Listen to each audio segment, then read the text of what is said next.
देखिए, हम एनडीए के साथ मिलकर चुनाव लड़ेंगे।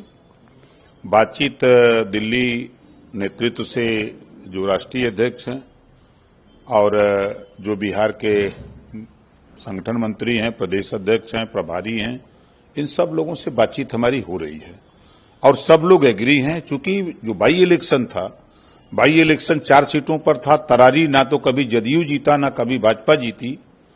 गठबंधन जब हमने समर्थन किया तो तरारी जीते, रामगढ़ हारी हुई सीट जीते, 4 की चारों सीट जीते और गठबंधन से होने से हमारे बड़ी संख्या में भारी मतों के अंतर से लोगों ने जीत हासिल की। इसको बिहार के मुख्यमंत्री जी ने स्वीकार किया, फोन करके बधाई दी कि भाई ओम प्रकाश जी, इतना हम लोगों ने उम्मीद नहीं किया था कि इतने भारी अंतर से हम लोग चुनाव जीतेंगे। वो आपका जो जनाधार है वो हमारे साथ खड़ा हुआ, तो ये हमको उपलब्धि मिली। ये बात वहां लोगों के जेहन में है।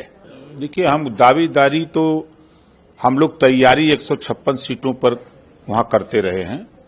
29 सीटें ऐसी हैं जहां हम लोग ग्रास रूट पर संगठन चुनाव लड़ने के लिए तैयारी किए हुए हैं। तो उस 19 सीटों में से जो सीटें मिलेंगी हम लोग चुनाव लड़ेंगे। क्या कुछ महत्वाकांक्षाएं हैं कि क्या नहीं 10, 20 मिले, 30 मिले, अगर उससे कम मिलती हैं तो फिर अलग लड़ेंगे चुनाव? या नहीं, ऐसा नहीं। हमने उनको बता दिया है कि जो भी सीट मिलेगी, मांगने के लिए तो हम 29 की सूची उनको पेश किए हैं। भैया, इसी में से जो सीट देना हो आप हमको दे दीजिएगा और उसी सीट पर चुनाव भी लड़ेंगे। देखिए, विपक्ष के लोग हमेशा विरोध की बात बोलते हैं।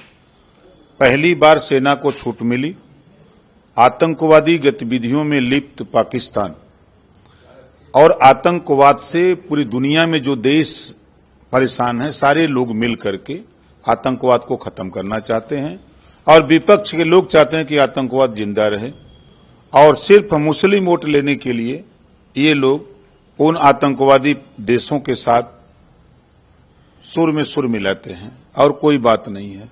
इनको अपने देश की भी चिंता करनी चाहिए। अपना देश कैसे सुरक्षित रहे, अपने देश के लोग कैसे खुशहाल रहें, इस पे उनको चर्चा करनी चाहिए। तो वो बिना मतलब का चर्चा करते हैं। प्रधानमंत्री ने ये भी उनको सबक सिखाया।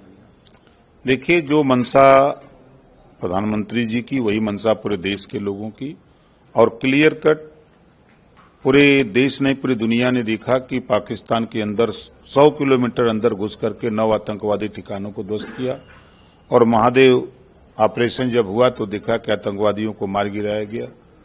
तो इससे विपक्ष चिंतित है कि आतंकवादी क्यों मारे जा रहे हैं, उनकी सुरक्षा क्यों नहीं हो रही है। ये लोग सुरक्षा चाहते हैं और पूरी दुनिया के लोग आतंकवादियों का सफाया चाहते हैं।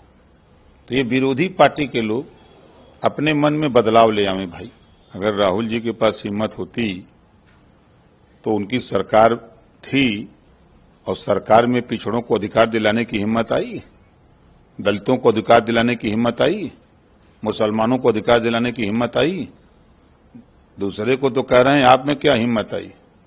आप हक लूटने के लिए पिछड़े दलित अल्पसंख्यक को खाली वोट के लिए आप लोग बात करते हो।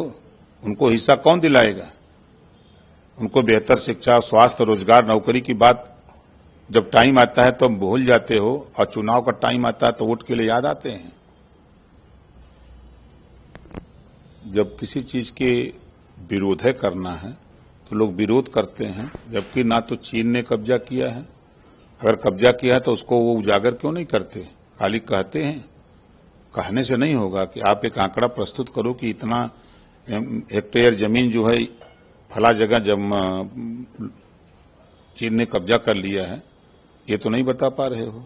खाली एक आरोप लगा रहे हो कि चीन ने यहां कर दिया, वो कब्जा कर लिया। ऐसा कुछ है नहीं कहीं।